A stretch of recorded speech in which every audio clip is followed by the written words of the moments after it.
My parents used my money to spoil their favorite grandkids and treated my kid like a burden, so I cut them off. What came next destroyed their façade. I, a 35-year-old male, work as a senior portfolio manager at a large investment firm here in Phoenix. I make about $195,000 annually, which gives me a very comfortable life. I worked my ass off to get here. I started as a junior analyst making $45,000 right out of college, pulled 70-hour weeks for years, earned my CFA certification, and slowly climbed the ladder. My colleagues respect me, my clients trust me with their money, and I genuinely love the analytical challenge of portfolio optimization. I've been single for the past 5 years after my previous relationship ended badly. When my ex decided she wanted to find herself by sleeping with half the guys in our friend group, that betrayal really messed me up for a while. I trusted her completely. I was even looking at engagement rings, and then I discovered she'd been cheating for months. The worst part wasn't just the infidelity. It was how she tried to gaslight me into thinking I was controlling and emotionally unavailable when I confronted her about it. After that disaster, I threw myself into work and honestly became pretty isolated. I was spending most weekends alone, ordering takeout and binge-watching shows. My life felt empty and meaningless. I had money, a nice house, and a successful career, but I'd come home to silence every night. I'd see families at restaurants or parks and feel this hollow ache in my chest. My therapist really pushed me during one session. "Ryan, you're financially successful, but emotionally bankrupt. You're hiding from life because one person hurt you. That's not living. That's just existing." She was right, and it stung. She suggested I try volunteering somewhere to get out of my own head and maybe find some purpose beyond profit margins and stock portfolios. So I started spending Saturday mornings at a local children's home, helping with activities and just being present for kids who needed positive male role models. The first few weeks were awkward as hell. I had no idea how to talk to kids. I felt like they could sense I was this uptight finance guy trying too hard. But the staff was patient with me, and gradually I started relaxing around the children. That's where I met Emma. She was barely 2 years old when I first saw her sitting alone in the corner of the playroom while other kids ran around laughing and playing. She had these enormous green eyes and the most serious expression I'd ever seen on such a young face. While other toddlers were having meltdowns or demanding attention, Emma just sat quietly watching everything with this intense focus that seemed way too mature for her age. Her caseworker, Janet, told me Emma had been in the system since she was 6 months old after her birth parents lost custody due to drug addiction.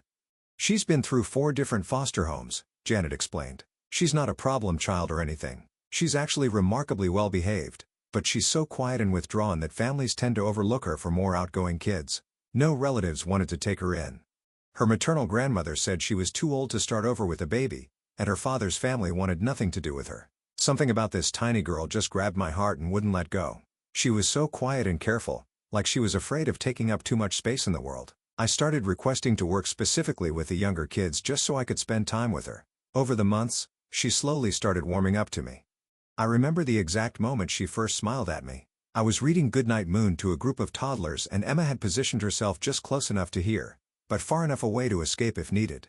When I got to the part about the quiet old lady whispering hush, I whispered it really dramatically, and Emma's serious little face broke into this tiny secret smile. My heart completely melted. From there, it was tiny steps. She'd sit a little closer during story time. Then she'd actually approach me during activities. One day, she brought me a drawing she'd made, just scribbles to anyone else. But she very seriously explained it was a house with a daddy and a little girl. I still have that drawing framed in my office. The breakthrough came about 6 months in. Emma had fallen and scraped her knee during outdoor play, and while the other staff members tried to comfort her, she pushed past them and ran straight to me, arms up, wanting me to hold her. As I cleaned her knee and put on a Band-Aid, she looked up at me and said, "Ryan, will you be my daddy?" I had to excuse myself and go cry in the bathroom for 10 minutes. After about 8 months of building this relationship, I realized I wanted to adopt her. The social workers were initially skeptical because I was a single man with no parenting experience, but I had stable income, owned my house outright, and had passed all their background checks during my volunteer screening. The adoption process was incredibly lengthy and expensive. Nearly $12,000 in legal fees, home studies, court costs, and various other requirements. I had to take parenting classes, undergo psychological evaluations, and endure multiple home inspections where they scrutinized everything from my kitchen cabinet locks to my internet browsing history. The worst part was the waiting periods between each step, wondering if some bureaucrat would decide I wasn't suitable parent material. There were moments I'd lie awake at night, terrified that Emma would be adopted by someone else while I was stuck in paperwork purgatory. Janet reassured me that Emma had shown clear attachment to me and that the agency preferred to honor those bonds when possible, but the anxiety was brutal. I'll never forget the court hearing where the adoption was finalized. Emma wore this little blue dress we'd picked out together and she was so excited she kept bouncing in her seat. When the judge asked if she wanted me to be her daddy forever, she practically shouted, "Yes." The entire courtroom was smiling and I was trying not to ugly cry in front of everyone. But every penny and every stressful moment was worth it. The day I brought Emma home was absolutely the best day of my entire life. She walked into my house carrying her little suitcase and her stuffed bunny, looked around and asked, "Is this really my home now, Daddy?" I nearly broke down crying right there. The first few weeks were an adjustment for both of us. Emma would wake up some mornings and seem surprised to still be there, like she expected this to be temporary too. She was almost too well behaved, afraid that any mistake might get her sent away. It took months of consistency and patience for her to really believe this was permanent. That was 4 years ago, and she's now 6 years old and the absolute center of my universe. She's blossomed into this incredible little person.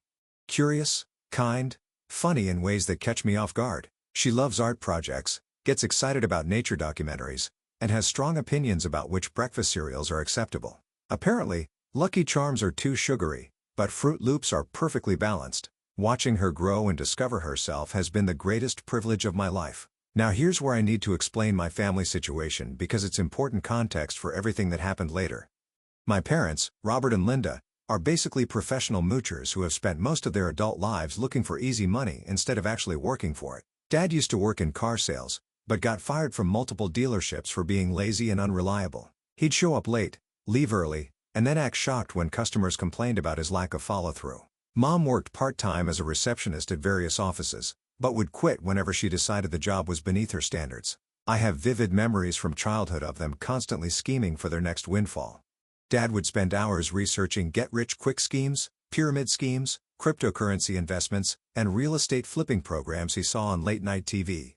Mom would guilt-trip elderly relatives for loans they never intended to repay. They taught me and Meredith that smart people work the system not for the system, which sounds inspiring until you realize it's just code for be a parasite.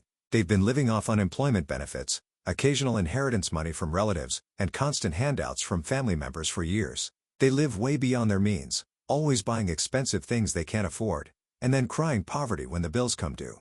Their house is filled with luxury items they purchased during brief periods of financial optimism. A $3,000 leather sectional, a 75-inch TV, designer handbags that cost more than most people's rent. My younger sister Meredith is somehow even worse. She's 29 years old and has never held a steady job for more than 6 months. She has 2 daughters, Bella, who's 8, and Zoe, who's 6. From 2 different relationships with guys who both disappeared when things got serious. Meredith lives in a rundown apartment and constantly begs everyone in the family for money, claiming she's just going through a rough patch that's been lasting for basically her entire adult life. Meredith has mastered the art of emotional manipulation. She'll call crying about how she can't afford groceries for the girls, then post Instagram photos the next day of her new acrylic nails or a night out at some trendy bar. When confronted about these inconsistencies, she'll deflect with accusations that people are judging her or don't understand how hard it is to be a single mom. Her kids are completely spoiled because my parents shower them with gifts and attention to compensate for their unstable home life. Bella and Zoe expect to get new toys every time they visit, special trips to fun places and constant praise for doing absolutely nothing special. They've learned to weaponize their cuteness, putting on dramatic performances about being poor and needing help when they want something. When I first told my family about adopting Emma, their reaction was disgusting.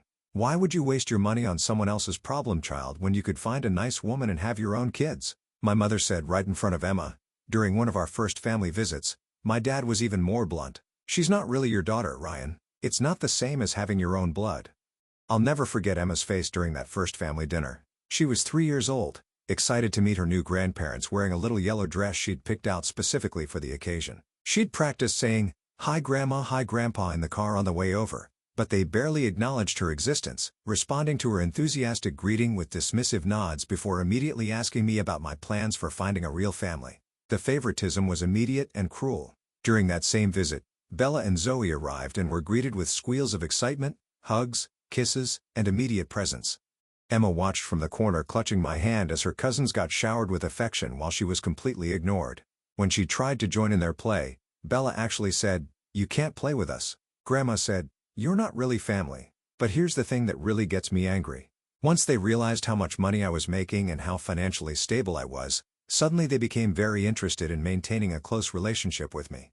Not with Emma, mind you, just with me and my bank account. They'd invite me over for family dinners and completely ignore Emma while fawning over Meredith's kids. They'd make comments about how successful I'd become and how proud they were, which was code for "we need money and you're our best bet." The manipulation was so obvious it was almost insulting.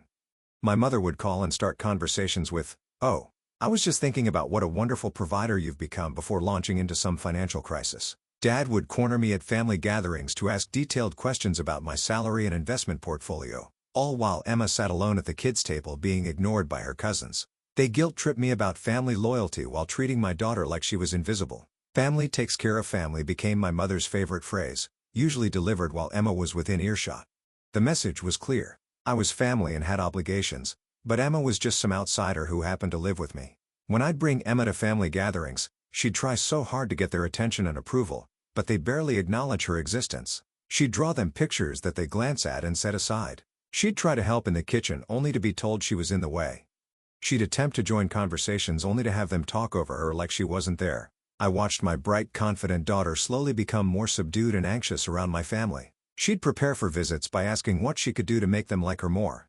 "Daddy, should I draw Grandpa a picture of his car? Maybe if I'm really good, Grandma will want to play with me." It was heartbreaking. About 2.5 years ago, my parents came to me with tears in their eyes, claiming they were about to lose their house. Dad's latest unemployment benefits had run out. Mom couldn't find work anywhere. She'd applied to maybe 4 places total. And they were 3 months behind on their mortgage payments. "Ryan, we don't know what else to do." My mother sobbed dramatically. "We're going to lose everything. This house has all our memories, all your childhood memories. You're the only one who can save us." My dad played up the guilt angle. "Son, we raised you in this house. We sacrificed so much to give you a good foundation. Now we need you to help us keep it." The performance was Oscar-worthy. Mom had clearly been crying before I arrived, her makeup strategically smudged. Dad had gathered stacks of bills and foreclosure notices, arranging them dramatically on the kitchen table like evidence in a trial. They'd even included photos of me as a child around the house, subtle reminders of our shared history. Their mortgage payment was $2,600 per month, which they obviously couldn't afford on their non-existent income. They promised they'd pay me back as soon as they got back on their feet, swearing it would only be temporary until they found stable work. They had a whole timeline mapped out. Dad would find a sales job within 2 months. Mom would go back to administrative work and they'd be financially independent by Christmas. I was making good money and wanted Emma to have a relationship with her extended family. So like an idiot, I agreed to take over their mortgage payments. I set up automatic transfers from my account to theirs every month, but that was just the beginning of what would become a financial nightmare. Soon, the emergency calls started coming regularly. Car repairs that cost $1,400 because Dad refused to take their luxury sedan anywhere but the dealership.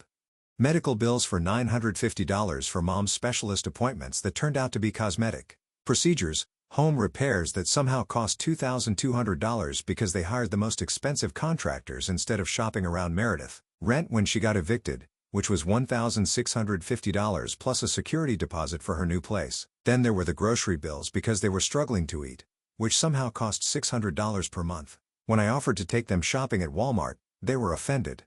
"We're not poor people, Ryan. We have standards." Apparently, those standards included organic produce, premium steaks, and name brand everything, all on my dime.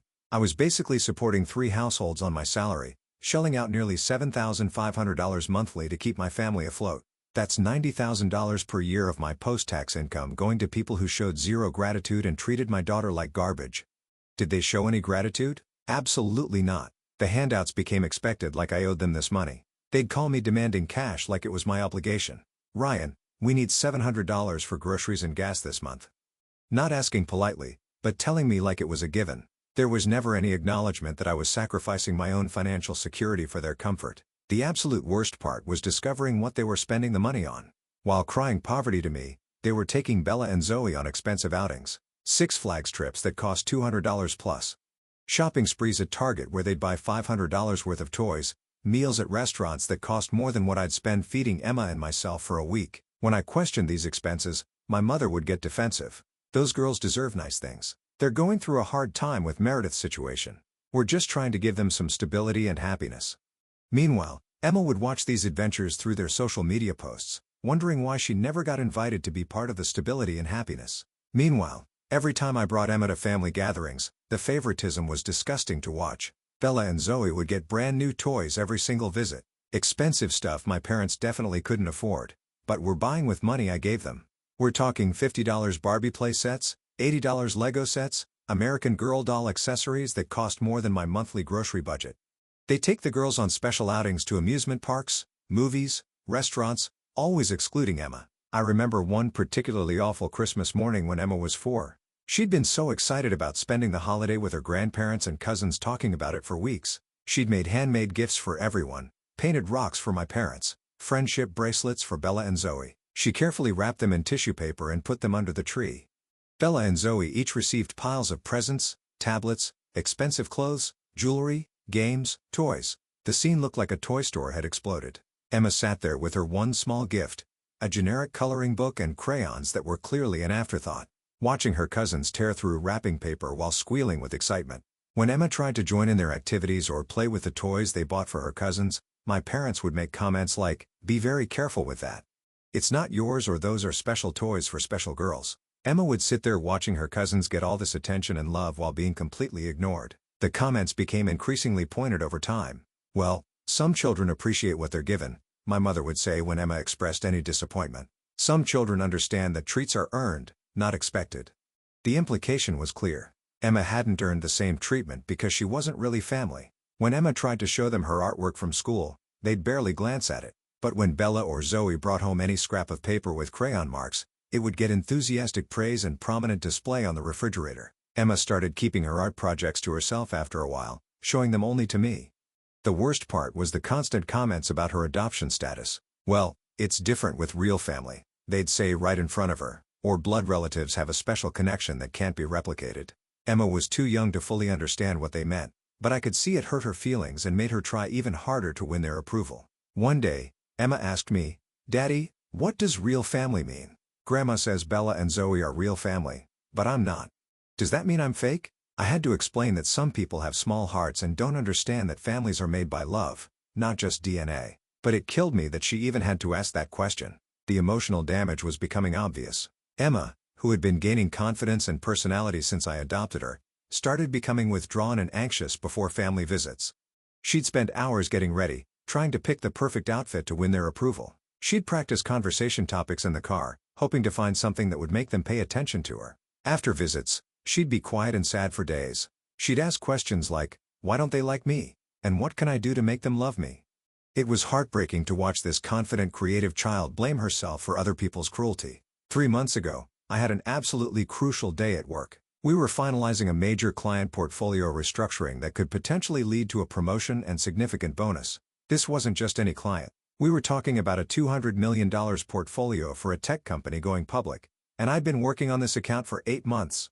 The presentation had to be perfect, the numbers had to be flawless, and the client meetings couldn't be rescheduled. I had back-to-back meetings scheduled from 7 in the morning until nearly 9 at night, including client presentations, contract negotiations, and team coordination sessions. My boss had made it clear that this was a make-or-break opportunity. "Ryan, if we land this account, you're looking at a promotion to vice president level and a 6-figure bonus. If we lose it because of any preventable screw-ups, there will be consequences." My regular babysitter, Mrs. Chen, caught the flu and had to cancel last minute. She called me at 5:30 a.m., barely able to speak, apologizing profusely. I was completely stuck and starting to panic because this work commitment was non-negotiable. I called every backup sitter I could think of, but it was too short notice. My neighbor wasn't available. My backup sitter was out of town, and professional childcare services needed 24-hour advanced booking. Against every instinct I had, I decided to ask my parents if Emma could spend the day at their house. I'd avoided leaving her alone with them for any extended period because of their obvious favoritism, but I was desperate and running out of time. When I called my mother at 6 a.m., she sounded almost enthusiastic about the idea. "Of course, bring her over early. Meredith is dropping off Bella and Zoe for the day too, so all 3 girls can play together and bond. It'll be perfect. Maybe this will finally give us a chance to get to know Emma better." I should have recognized this as a red flag, but I was stressed about work and running out of options. The idea of Emma spending quality time with her cousins actually sounded nice, and maybe this would finally be the day my parents would step up and act like proper grandparents. Maybe they'd realize how wonderful Emma was if they spent real time with her. That morning, I packed Emma's little pink backpack with her favorite toys, some snacks, extra clothes in case they went to the park, and her special stuffed bunny for comfort. She was absolutely thrilled about spending the whole day with Bella and Zoe. "Daddy, maybe today Grandma and Grandpa will play games with me like they do with my cousins. Maybe we'll bake cookies or they'll read me stories," she said with such hope in her voice that it made my heart ache. I dropped her off around 6:30 in the morning, kissed her goodbye, and promised I'd pick her up after my meetings finished. She ran into the house excitedly, ready for what she thought would be a fun day with family. I watched her skip through their front door and felt optimistic for the first time about her relationship with my parents. The workday was absolutely brutal. Meeting after meeting, putting out fires, dealing with difficult clients who kept changing their requirements. The portfolio negotiations went much longer than expected because the client's board kept requesting modifications to our risk assessment models. I barely had time to grab a sandwich for lunch, much less call to check on Emma. By 3 p.m., I was starting to worry about how she was doing, but I was in the middle of a critical presentation to the client's executive team. I sent a quick text to my mother. "How's Emma doing? Having fun with the girls?" I got back a simple "fine. All good here," which should have been reassuring, but felt oddly brief. The afternoon stretched into evening as the client requested additional financial projections and risk analyses. My team was scrambling to run new models, and I was fielding constant questions about portfolio allocation strategies. By 7 p.m., I was emotionally and physically drained, but we were finally making progress toward closing the deal. I texted my parents again running late.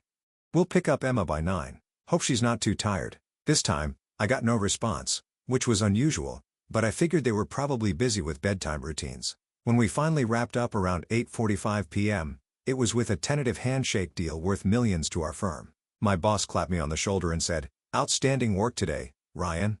This is going to change your career trajectory." I should have been ecstatic, but all I could think about was getting to Emma and hearing about her day. I was exhausted, but also excited to pick up Emma and hear all about her day with her cousins. I imagined her telling me about games they played, stories Grandma read them, maybe even that my parents had finally shown her some real affection and attention. Perhaps they'd taken the girls to the park or baked cookies together or just spent time playing and bonding.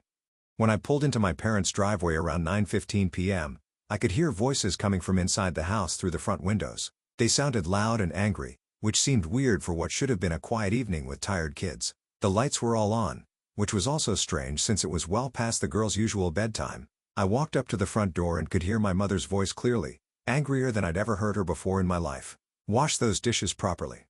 Good grief, you're so useless. Look at this mess you're making. No wonder nobody wanted you before Ryan took pity on you." My stomach dropped. Who was she screaming at like that? I opened the front door and walked inside, and what I saw made me feel physically sick. There was my 6-year-old Emma standing on a wooden step stool at the kitchen sink. Her little arms elbow deep in soapy water, washing what looked like dinner dishes and several pots and pans. She was crying silently, tears streaming down her red face as she struggled to scrub a large serving bowl that was almost too heavy for her to hold safely. Her clothes were completely soaked with soap and water. Her hair was messy and wet with soap suds clinging to the strands. She was shaking from exhaustion and probably hunger since it was way past dinner time and she was still working. Her little hands were pruned and red from being in hot soapy water for what must have been hours. Meanwhile, Bella and Zoe were in the living room sprawled on the couch in matching new pajamas, watching television, and eating ice cream sundaes with whipped cream and cherries. Brand new toys were scattered around them. Obviously, expensive stuff that my parents had bought them with the money I'd been sending. They were pointing at Emma and giggling at her struggles, making comments like, "Look how slow she is, and she's getting water everywhere." My parents were standing in the kitchen doorway watching Emma work, making critical comments about her technique and speed. "Scrub harder, that's still dirty. How long does it take to wash one simple bowl? Maybe if you weren't so clumsy, this would go faster. What is going on here?" I said loudly, and everyone turned to look at me. Emma saw me and immediately started sobbing harder. "Daddy, I tried to do it right, but I'm not good at it. I've been trying so hard, but they keep saying I'm doing it wrong." I rushed over and lifted her down from the stool, and she was trembling all over. Her little hands were wrinkled and red from being in hot soapy water for hours. She smelled like dish detergent and looked absolutely exhausted. She immediately wrapped her arms around my neck and buried her face in my shoulder sobbing. "Why is my daughter washing dishes while her cousins are eating ice cream and watching TV?" I asked my parents, trying to keep my voice calm but failing completely. The rage was building inside me like a volcano about to erupt. My mother rolled her eyes at me like I was being ridiculous. "Oh, please, Ryan, don't be so dramatic. We're teaching her some responsibility and work ethic. Kids these days are too spoiled and entitled." A little hard work never hurt anyone. My father nodded in agreement. She needs to learn her place in this family structure. Bella and Zoe don't have to do chores because they're real granddaughters with real family connections. Emma should be grateful we're teaching her valuable life skills that will help her later.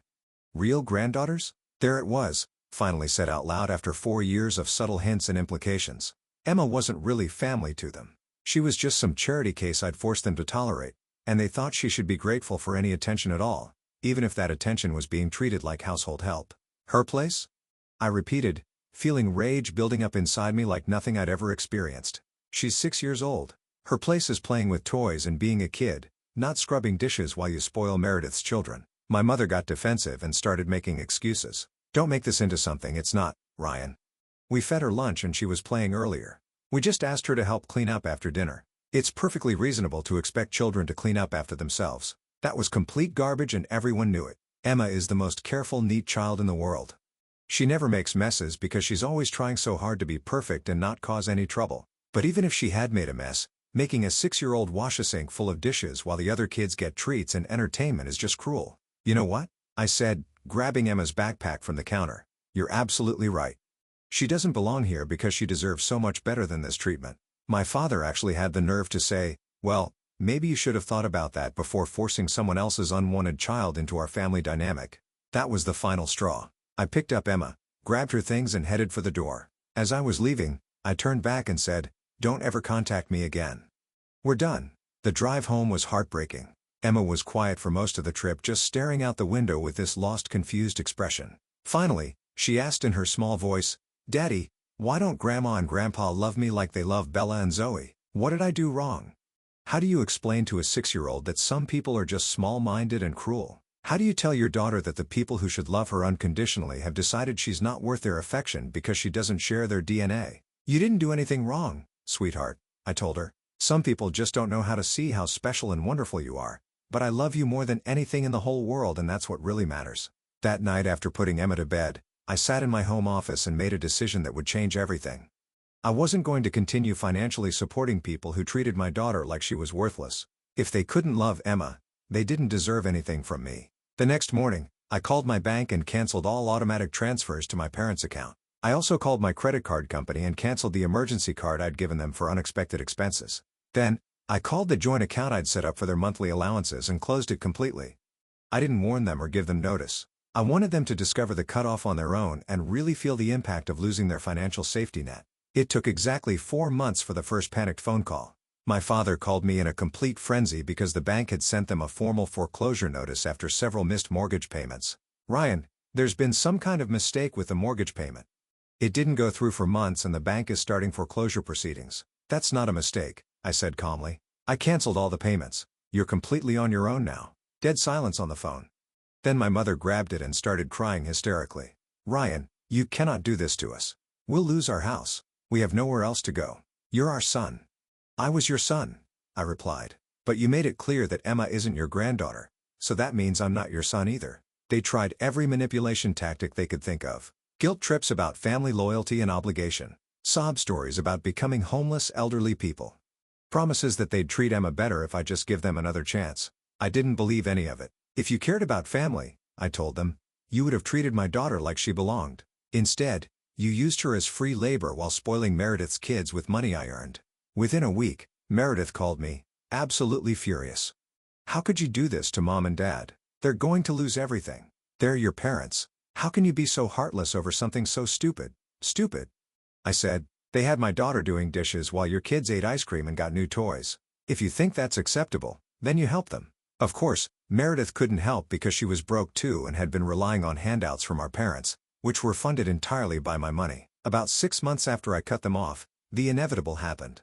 My parents lost their house to foreclosure.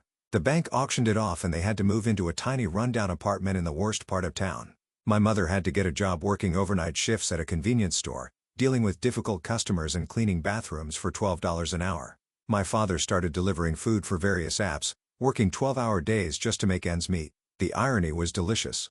These people who had looked down on common laborers and service workers were now discovering exactly how difficult those jobs really are. Dad, who used to complain about fast food workers being too slow, was now racing against delivery time limits to earn $8 per delivery. Mom, who used to demand premium customer service everywhere she went, was now dealing with rude customers who treated her like she was invisible. Meredith lost her apartment too when she couldn't afford rent without help from our parents. She had to move in with some guy she barely knew, taking her 2 kids into an unstable situation. Last I heard, that relationship imploded within 2 months, and she's been couch surfing with various relatives and friends ever since. The girls had to change schools because they couldn't afford their old district anymore. No more expensive toys, no more special outings, no more treats and privileges. Bella and Zoe went from being spoiled princesses to children whose grandmother works graveyard shifts and whose mother can't afford school supplies. But the absolute best part came about 8 months after everything fell apart for them. They showed up at my front door on a cold, rainy evening looking completely defeated and desperate. My mother had obviously been crying for hours. Her hair was messy, her clothes were cheap and wrinkled, and she looked like she'd aged 10 years in just a few months. The designer handbags and jewelry were gone, replaced by a worn-out purse from Walmart and no makeup to hide the stress lines around her eyes. My father, who had always been too proud to admit when he was wrong about anything, looked broken and humbled. His expensive car had been repossessed months ago, and they'd clearly walked several blocks in the rain to get to my house. "Ryan, please," my mother begged. "We made a terrible mistake. We're so sorry about how we treated Emma. We didn't realize how much it would hurt her feelings. Please forgive us and help us get back on our feet." My father, swallowing his pride completely, added, "Son, we were wrong. We should have loved Emma from the beginning. We see that now. We're family and we need to stick together. Please don't let us lose everything over this misunderstanding." They tried every angle they could think of. Promises to treat Emma like their real granddaughter, offers to babysit her whenever I needed, claims that they'd learned their lesson and would never show favoritism again. They even brought photos of Emma that they claimed to have been carrying in their wallets. Obviously, recent prints from Facebook.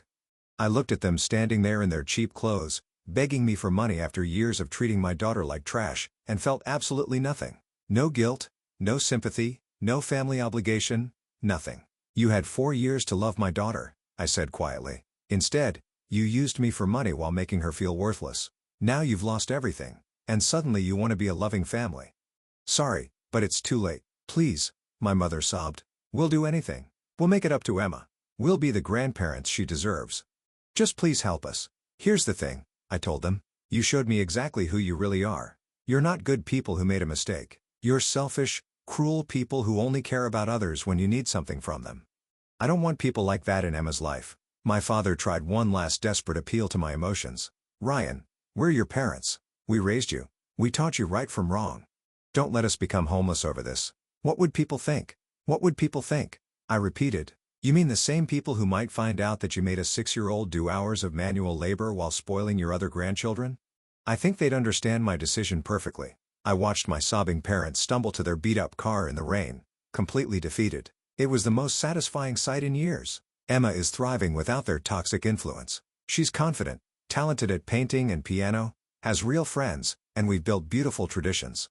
Dinosaur pancakes, nature walks, blanket fort movie nights. These are the childhood memories I want her to have. Meanwhile, my parents struggle with minimum wage jobs and health problems in a tiny apartment. My sister's back to couch surfing and her spoiled daughters, Bella and Zoe, are learning harsh reality. No more princess treatment or expensive